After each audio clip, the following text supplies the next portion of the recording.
进前伫咧台南有一个查某警察呢，是互人用布头甲攻击，也毋过呢，伊叫这无线电线电倒拢无信号，互人质疑讲这信号敢是有死角的。其实有基层的警察是反映讲，这台南市区呢，上无是有超过400搭拢是这信号的死角。咱若警察局强调讲，已经甲警政署提出要求，希望一个分局会当有一个中继台，按算明年会开始设置来解决信号无好的问题。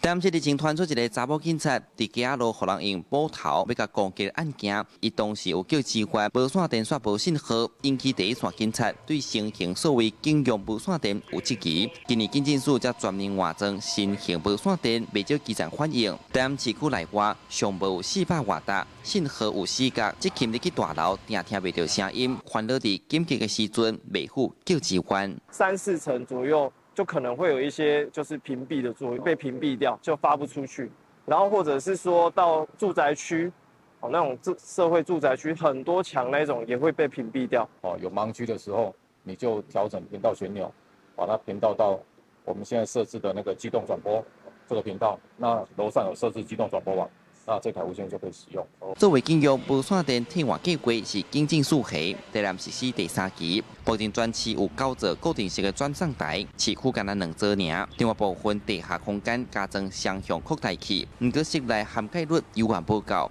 后经过强调，相关参数甲设备已经持续咧调整啊。过渡的期间是会设置机动转播站，那目前有设置在归仁跟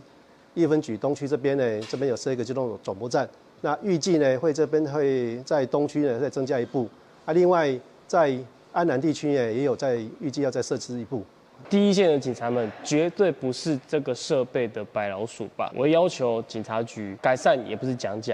我要求他们要让所有的基层警员可以秘密的针对这个设备的改善来做一个。 回馈，并在批评新的系统有望看不到达到按算的效果，中央开真侪经费，煞予第一线提性命咧试，要求警察局爱重视基层的使用经验。警察局回应已经向警政署要求，一个分局一个转送台，按算明年1月会先增设5座转送台，唔望信号无好的毛病通赶紧改掉。记者苏台南采访报道。